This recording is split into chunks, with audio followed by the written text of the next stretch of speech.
The Great Hall of Nethera Prime was the largest structure ever built by living hands. Its walls were made of crystal that glowed with soft blue light. The ceiling stretched so high that clouds formed inside it. Today, this hall was filled with aliens from 47 different worlds, and they had all come here to judge humanity. Commander Elena Vasquez stood in the visitor gallery with her hands behind her back. She wore her military uniform with pride. The medals on her chest told stories of battles fought and friends lost. Her dark hair was pulled back tight, and her brown eyes watched everything with sharp attention down below her. The tribunal of elders sat on floating platforms. These were the oldest and wisest beings in the Galactic Coalition. They had studied humanity for 50 years, ever since the first human ship had crossed into Coalition space. Now they would decide if Earth deserved full membership among the stars. High, Arbiter Velcorus floated to the center of the hall. He was a Scythian, a creature that looked like a tall, thin man made of pale light. His skin glowed and changed colors with his emotions. Right now, it was a calm blue. He held a data crystal in his long fingers. We will now present our findings on species 7291, Velcorus announced. His voice echoed through the massive chamber. The species known as humans from the planet Earth. Elena felt her stomach tighten. She had fought in 3 wars.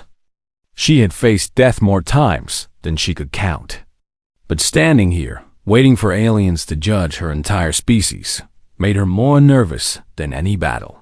Our scientists have studied human history for 5 decades, Velcorus continued. We have analyzed their wars, their cultures, and their psychology. We have watched how they handle conflict.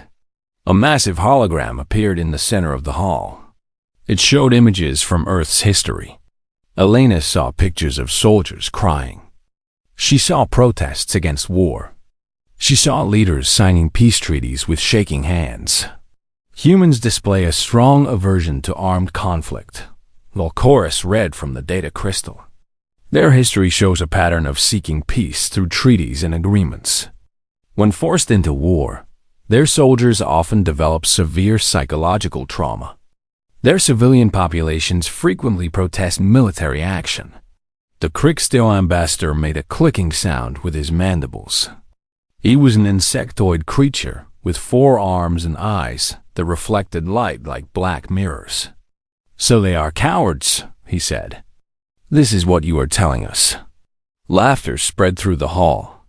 Elena's hands curled into fists, but she stayed silent. Not cowards, Velcorus corrected, but certainly not warriors. Our conclusion is simple. He paused and looked around the chamber. Humans fear war. More laughter.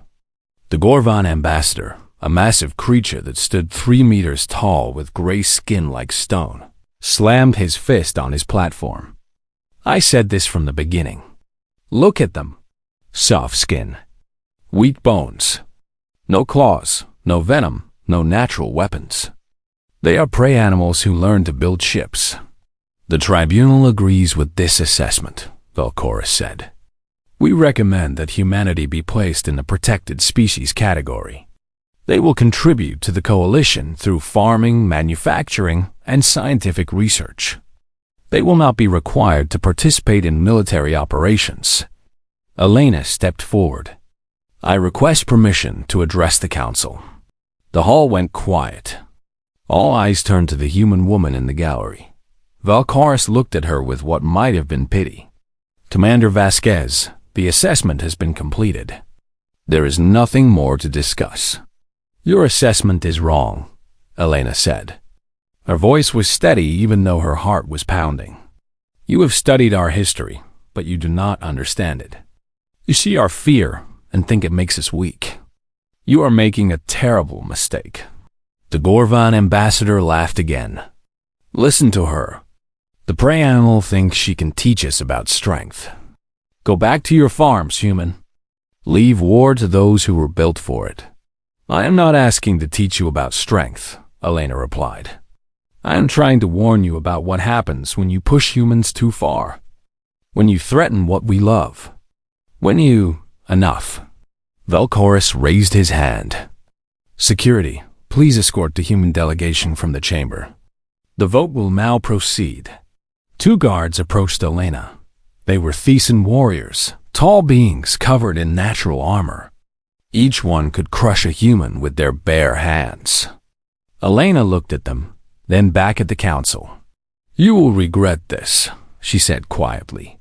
Not because we will make you regret it, but because one day, something terrible will come for you, and you will finally understand why humans learn to fear. The guards took her arms and led her away. Behind her, she heard the council voting. It was unanimous. Humanity was now officially classified as a protected species. A weak race. A species of farmers and builders, not fighters. Outside the Great Hall, Earth's diplomatic team waited. Ambassador Chung looked pale and tired. He had worked for 10 years to get humanity into the coalition as equals. Now it had all fallen apart. I'm sorry, Elena said. I should not have spoken. I made things worse. Chung shook his head. No, you said what needed to be said. They just were not ready to hear it. What do we do now? Asked Captain Rodriguez, Elena's second in command. Elena looked up at the alien sky. 3 moons hung above Nathara Prime, glowing in colors that did not exist on Earth. It was beautiful. It was strange. And somewhere out there, in the dark spaces between stars, she knew that danger was always waiting. We do what humans have always done, she said. We prepare. We build. We train. And we wait. Wait for what? Rodriguez asked. Elena turned to face him. Her eyes held something that the Galactic Council had completely missed. Not fear, not weakness. Something older. Something that had kept humanity alive through ice ages, plagues, and wars without end. We wait for them to need us, she said. And when that day comes, they will learn the truth about humans. They will learn why we hate war so much. Why is that, Commander? Elena started walking toward the human shuttle. Her boots echoed on the crystal floor. She did not look back as she answered. Because we are so very good at it. The shuttle lifted off from Nathara Prime and carried the human delegation back to their ship. Below them, the crystal city sparkled in the light of 3 moons. The aliens continued their celebration of another peaceful assessment. They had no idea what was coming. In the darkness of space, far beyond coalition borders, something ancient and hungry was waking up. It had slept for 100 years, gathering strength. Now it smelt blood. Now it was ready to feed. The Vraxian Dominion was coming. And the galaxy was not ready. But humanity would be. 3 months passed. Elena Vasquez had returned to Earth and taken command of a secret project hidden in the shipyards of Mars. The official record said she was supervising agricultural transport, ships. The truth was very different. Then the screaming started. It began with a single distress call from a mining colony on the edge of coalition space. The message was short and full of terror. They are here. They are eating us. Please help. Please. Then silence. More calls followed. Colony after colony went dark. Ships disappeared. Entire planets stopped responding to communication. The Galactic Coalition scrambled to understand what was happening.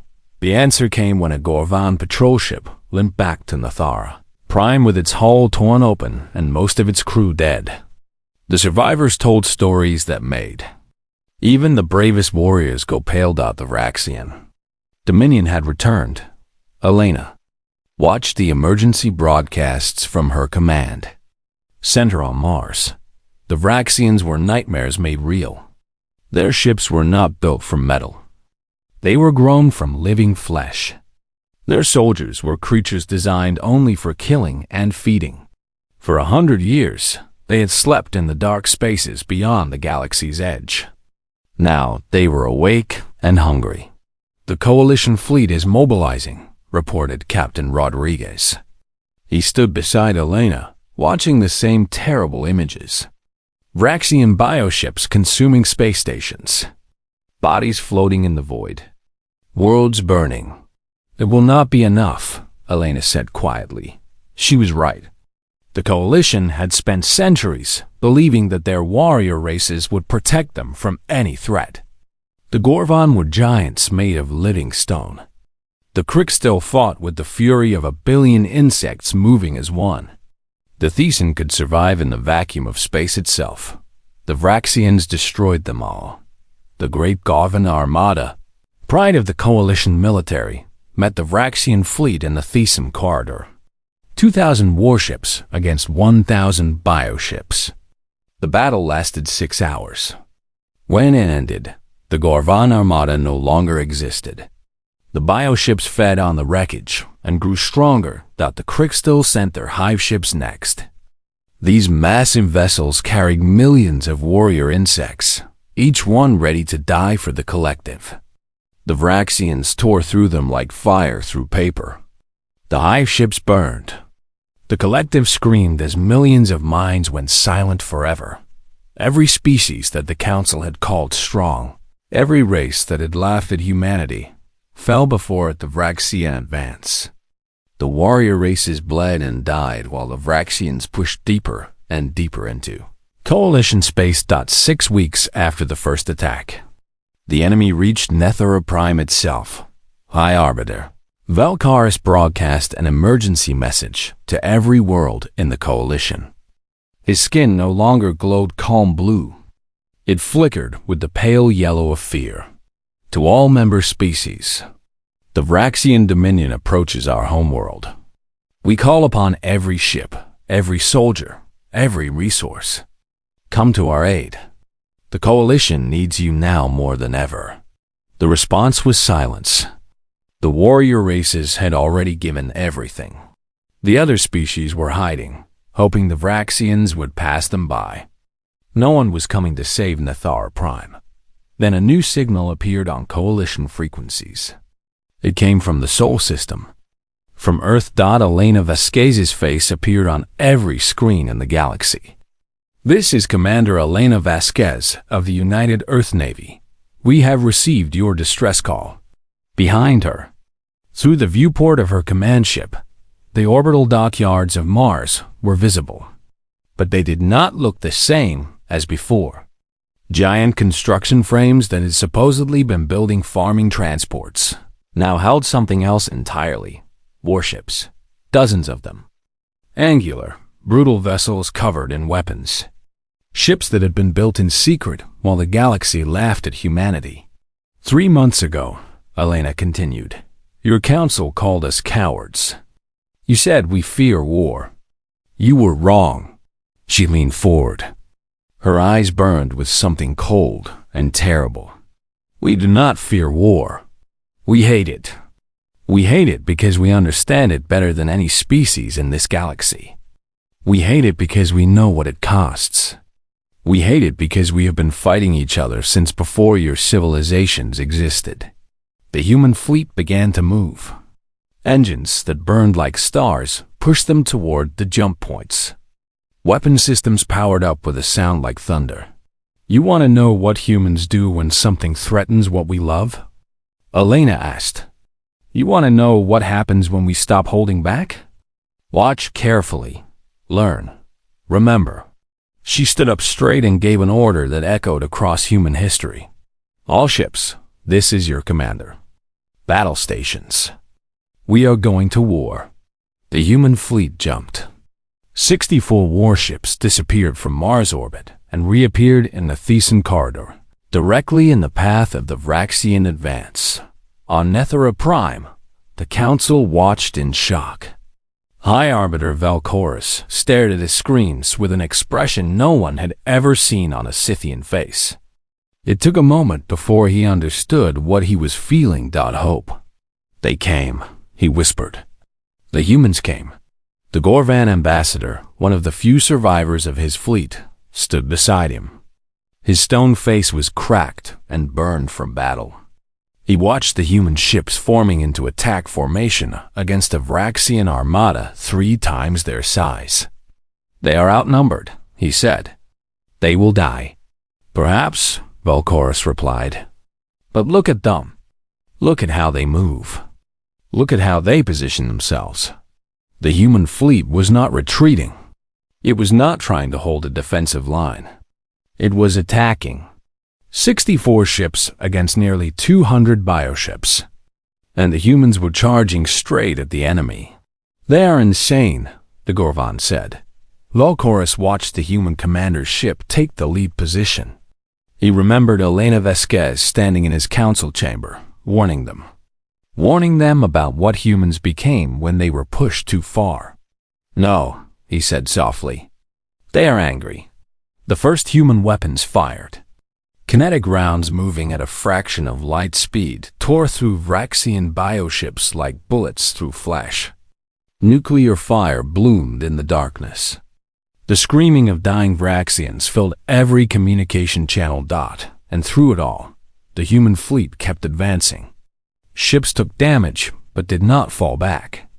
Crews died at their stations, but their vessels kept fighting. Captains rammed their burning ships into enemy hulls rather than retreat. The battle for the Thesan corridor had begun. And nothing in the galaxy would ever be the same again.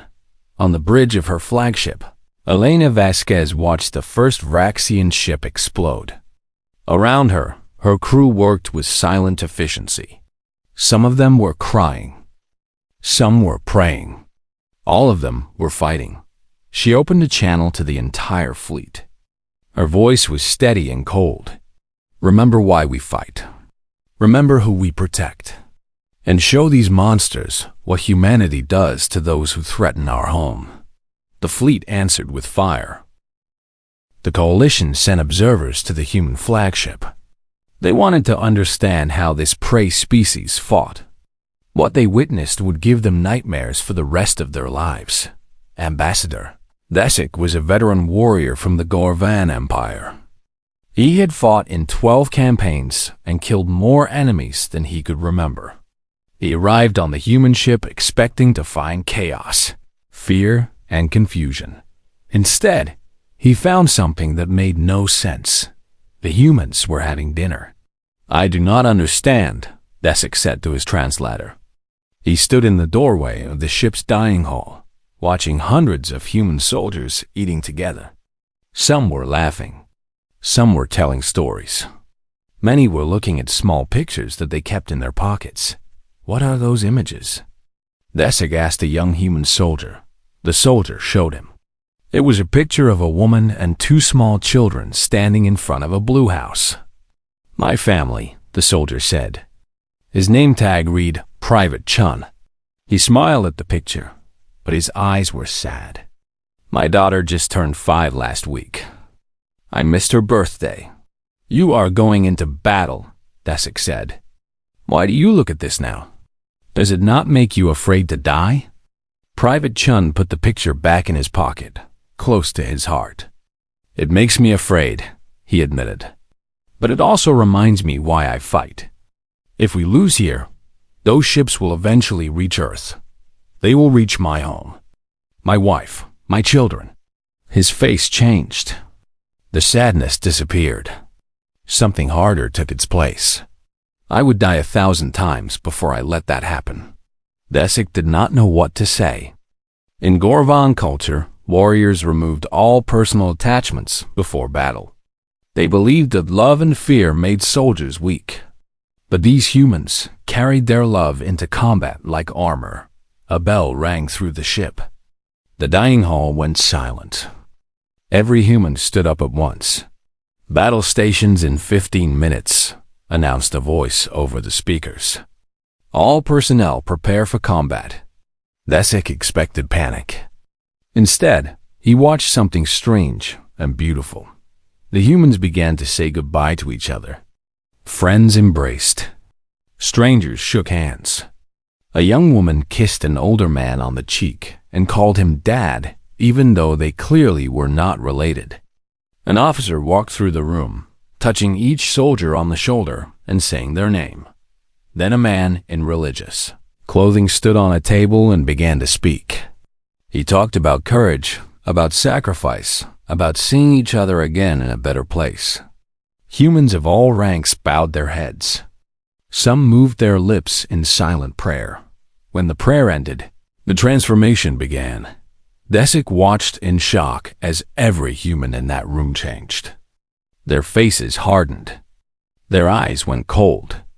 The same soldiers who had been crying over family pictures now checked their weapons with mechanical precision. The same voices that had spoken soft prayers now barked orders and confirmations dawed. It was like watching prey animals turn into predators. What is happening to them? Desik asked his translator. The translator, a small Nethran scholar, was equally disturbed. I believe, she said slowly, that we are seeing why humans fear war so much. Because they know what it turns them into. The battle began 30 minutes later. Desik stood on the bridge of the U.S. Remembrance, watching Commander Vasquez direct her fleet. The Vraxian armada filled the view screen. Nearly 200 bioships, each one larger than any vessel in the human fleet. Creatures that had destroyed the greatest warriors in the galaxy. All ships maintain formation, Elena ordered. Her voice was calm. Too calm. We advance on my mark. Commander, Desik interrupted. Should you not wait for a tactical advantage? Perhaps strike at their flanks or... Elena looked at him. Her eyes were empty of everything except cold purpose. We are not here to survive, Ambassador. We are here to kill. She turned back to her crew. All ships, attack. The human fleet surged forward. What followed was unlike any battle Desik had ever seen. Human ships did not fight like coalition vessels. They did not maintain safe distances or conserve ammunition. They threw themselves at the enemy with reckless fury. Captains deliberately positioned their ships to take hits meant for their companions. Gunners kept firing, even as their stations burned around them. A human cruiser, named the Jakarta, lost its main weapons in the first exchange. Instead of retreating, its captain activated emergency engines and rammed the ship directly into a Vraxian carrier. Both vessels exploded. 600 humans died in an instant, and they took 3,000 Vraxians with them. Insane, Desik whispered. They are completely insane. But there was method in the madness. Every human sacrifice served a purpose. Every death bought time or position for other ships. They were not fighting as individuals. They were fighting as a single organism, each part willing to die for the whole. The Remembrance took a direct hit. The ship shook violently. Fire erupted on multiple decks. Damage reports flooded the bridge. Hull breach on decks 4 through 7. Engines at 60%. Forward weapons offline. Elena did not hesitate. Evacuate non-essential personnel. Engineering, I need those weapons back. Bring us about. We are going for their command ship. Desik grabbed her arm. Commander, your ship is dying. You must retreat. Elena pulled free of his grip. My ship has enough life left to kill one more enemy. That is all that matters. She opened a channel to her crew. All hands, this is the commander. Abandon ship. Get to the escape pods. That is an order. What about you? Someone asked. Someone has to drive. Elena sat down in the captain's chair. Go. Now, tell Earth that the Remembrance did its duty. The crew hesitated. Then, one by one, they saluted and left. Desik was dragged to an escape pod by the Nethran translator. As the pod launched, he looked back at the burning ship. Commander Vasquez sat alone on her bridge, guiding her dying vessel toward the largest Vraxian ship in the fleet. The enemy's command vessel. Killed the brain, and the body would stumble. The Remembrance accelerated. Vraxian weapons tore chunks from its hull. Fire consumed deck after deck. But the ship kept moving, kept pushing forward, driven by a single human who refused to stop. At the last moment, Elena activated the emergency beacon. A small pod ejected from the ship's underside, carrying her away just as the Remembrance hit its target. The explosion lit up the darkness of space. The Vraxian command ship broke apart. Its death scream echoed across every frequency. Desik floated in his escape pod and watched the human fleet continue fighting. They had lost a third of their ships. They were outnumbered, outgunned, and far from home. They were winning. He finally understood what the Council had gotten so terribly wrong. Humans did not fight despite their fear. They used their fear as fuel. They turned their love into weapons and their grief into rage.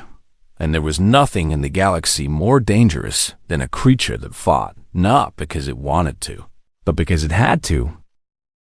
Elena Vasquez woke up in a medical bay on Nethera Prime. Her body was wrapped in bandages, and machines beeped softly around her.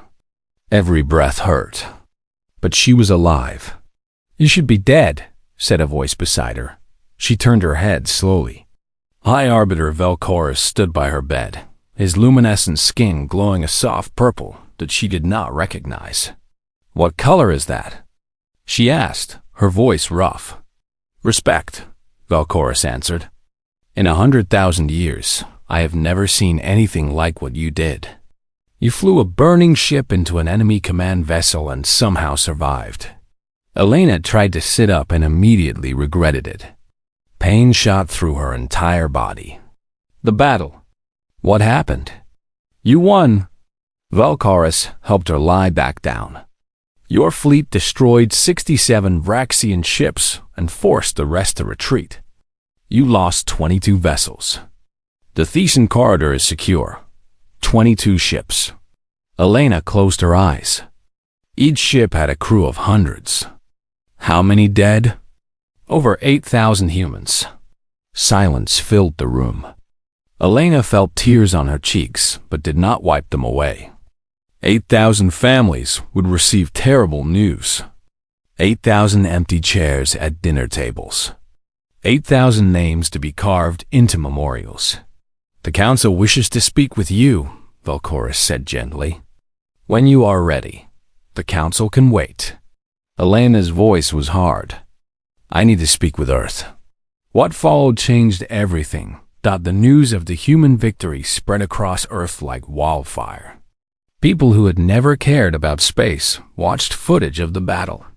They saw human ships charging into impossible odds. They saw the Remembrance's final flight. They saw Elena Vasquez alone on her bridge, driving her dying vessel into the enemy. Something woke up in humanity that day. Nations that had argued for decades put aside their differences. Governments that had competed for resources began to share them. Factories that had been closed for years roared back to life. Schools started teaching combat training. Alongside mathematics, Earth's leaders formed a single war council for the first time in human history. They gave Elena a new rank, Admiral. They gave her a new ship, the UE Second Chance. And they gave her something far more dangerous than any weapon. They gave her permission. "For 50 years, we have hidden our true capabilities from the galaxy," the War Council told her. "We built weapons in secret because we knew how other species would react. We kept our technology limited because we did not want to be seen as a threat." The council chairman was a tired old woman named General Morrison. She had white hair and scars on her face from wars fought long before humanity reached the stars. "That ends now," Morrison said. "Admiral Vasquez, you have full authority to use any weapon, any technology, any strategy necessary to end this war. No restrictions, no limits." Elena nodded slowly. "You understand what you are asking. What we will become, I understand." Morrison's eyes were sad but certain. "The Vraxians have consumed 37 worlds since the war began. They have killed billions of innocent beings. They will not stop until everything is dead. She placed the data chip in Elena's hand. Stop them. Whatever it takes.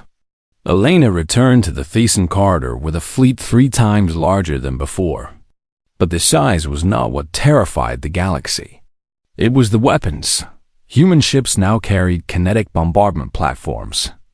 Rods of solid metal that could be fired at incredible speeds and hit with the force of nuclear explosions. Clean, efficient, devastating. They carried antimatter warheads. Weapons so dangerous that most species had banned them millennia ago. Humans had simply kept building them in secret, just in case. They carried AI combat drones. Machines that could think faster than any living creature and kill without hesitation. The Coalition had outlawed artificial intelligence in warfare. Humans had never signed that treaty. Ambassador Desek, now assigned as permanent Coalition observer to the human fleet, watched these weapons being loaded onto ships. He felt sick. Why did you hide these things? He asked Elena. Because we know what we are, she replied. We know what we can do when we let ourselves. We hoped we would never have to. The campaign that followed would be studied in military academies for centuries. Elena did not just fight the Vraxians. She hunted them. Human scouts tracked enemy movements through dark space. Human intelligence officers captured Vraxians and learned their weaknesses. Human scientists developed new weapons, specifically designed to kill the living ships. The Vraxians had conquered 100 worlds. They had never faced an enemy like this. Human fleets struck without warning. They appeared from nowhere, destroyed everything, and vanished before reinforcements could arrive. They hit supply lines. They assassinated commanders. They burned breeding grounds and poisoned food sources. One by one, the conquered worlds were liberated.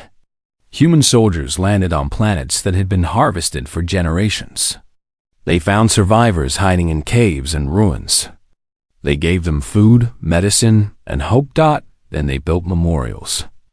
On every liberated world, humans constructed monuments to the dead, not to celebrate victory, to remember the cost. Coalition observers filed thousands of reports about human warfare. They struggled to explain what they witnessed. Humans fight with absolute brutality, wrote Desek. They show no mercy to enemy combatants. They use every advantage, every trick, every weapon available. They kill with cold efficiency. He paused in his writing, then continued. But then they do something no other species does. They mourn. After every battle, they gather their dead and hold ceremonies. They speak the names of fallen enemies and express regret for the lives they took. They treat prisoners with medical care and dignity. They weep. I asked Admiral Vasquez about this. She said something I will never forget. We do not kill because we enjoy it. We kill because it is necessary. But we never forget that our enemies were alive. We never forget that war is evil, even when it is justified. The moment we stop mourning is the moment we become monsters. The Vraxian Dominion began to retreat.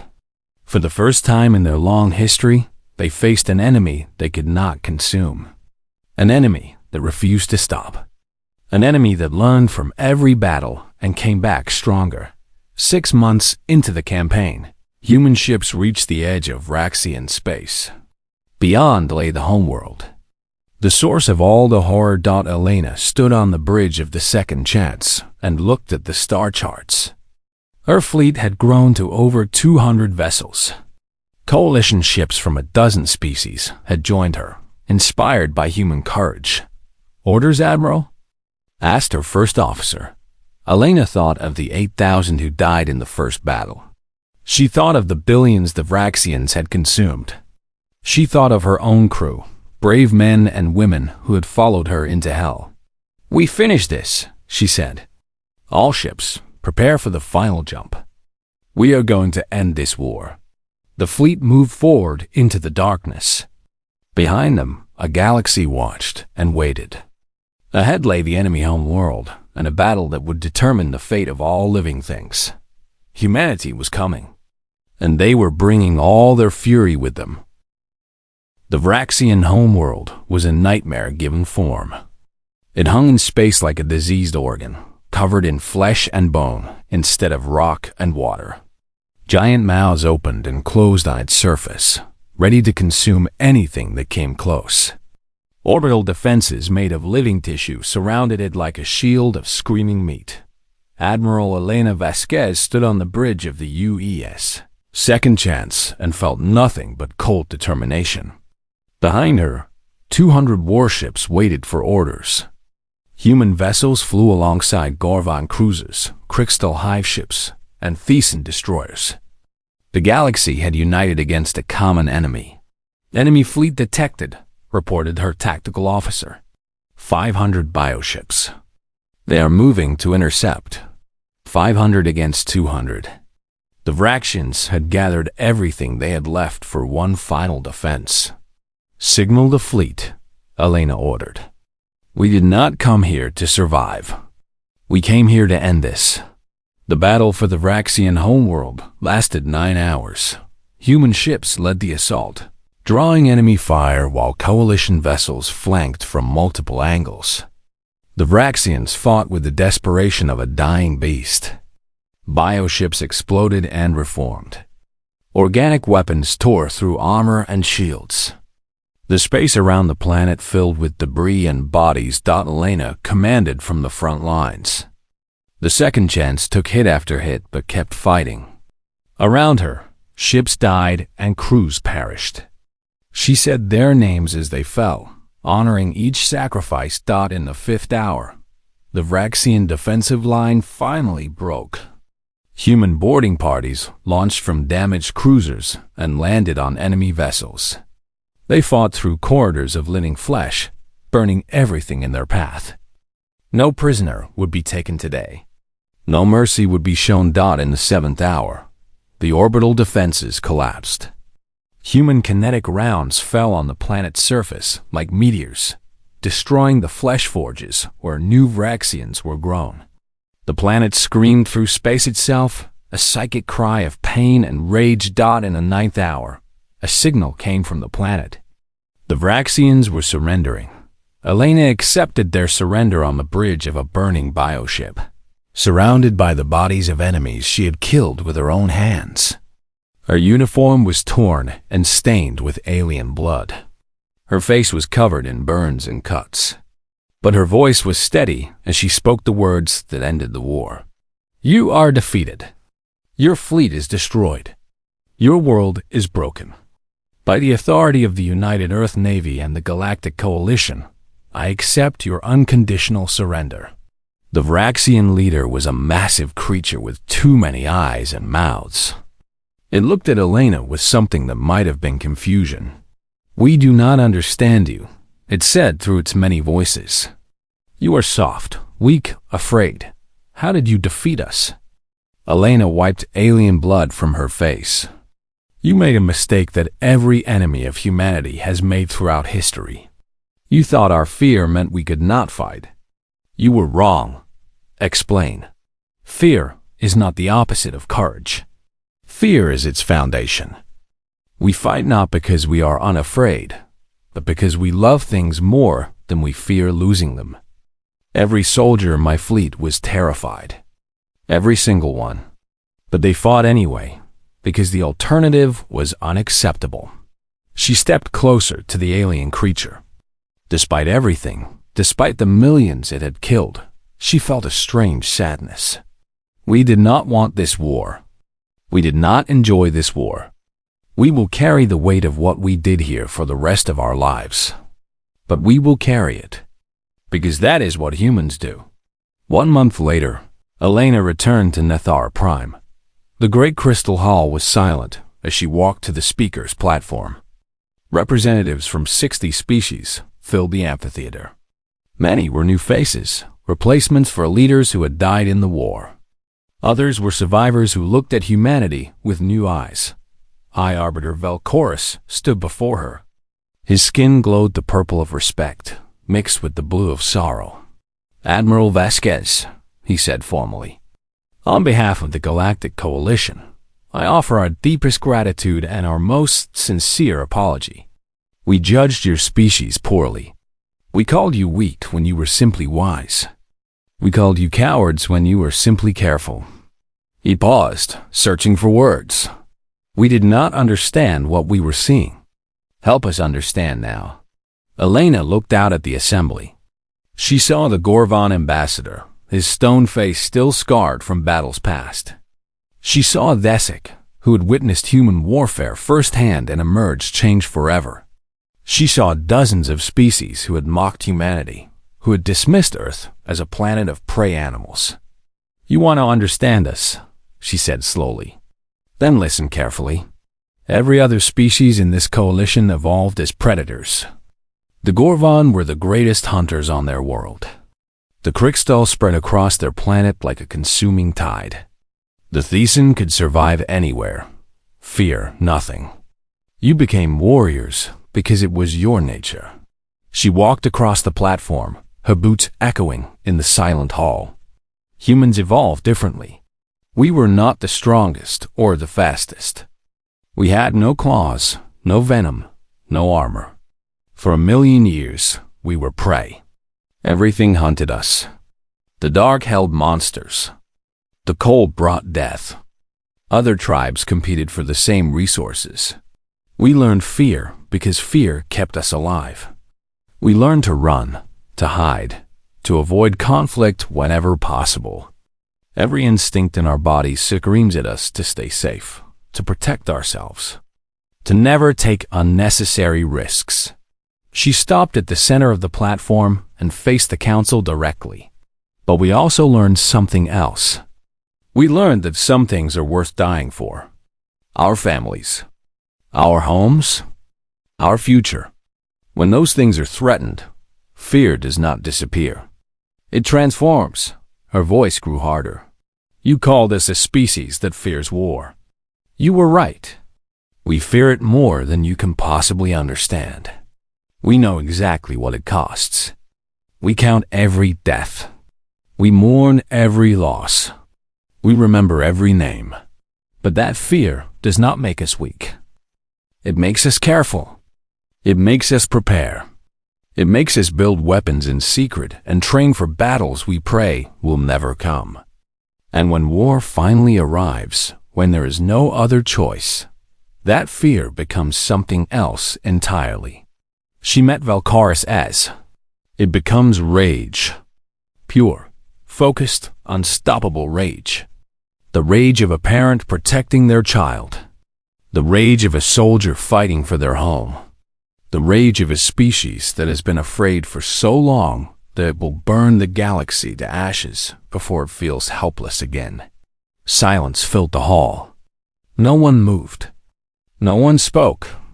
You asked why we hate war so much, Elena continued, her voice softer now. The answer is simple. We hate it because we are so good at it. We hate what we become when we fight. We hate the cold efficiency, the calculated cruelty, the endless capacity for destruction. She pulled something from her pocket. It was a small photograph, worn and faded. A woman and 2 children standing in front of a blue house. Private Chun's family. He had died in the first battle, and Elena had carried his picture ever since. This is why we fight, she said, holding up the image. Not for glory or conquest or pride. For the people we love. For the future we want to build. For the hope that someday our children will never have to know war at all. She put the picture away and stood straight. The Coalition once asked what role humanity should play among the stars. You gave us the role of farmers and builders. I am here to propose a different role. Let us be your protectors. Let us stand between you and the darkness. Not because we enjoy violence, but because we understand its necessity. Not because we are fearless, but because we have learned to fight despite our fear. Let us be the shield that guards the galaxy. Let us carry that burden so that others do not have to. The vote was unanimous. Humanity was granted full military authority over coalition defense. The prey species became the galaxy's guardians. Admiral Elena Vasquez retired 1 year later. She returned to Earth and bought a small house in the countryside, far from cities and crowds. She planted a garden and grew flowers in every color. She learned to cook and spent long afternoons reading books in the sunshine. Some nights, she still woke up screaming.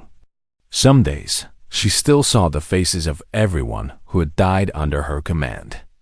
The weight of what she had done would never fully lift, but there was peace now. The Vraxians were contained. The coalition was stronger than ever.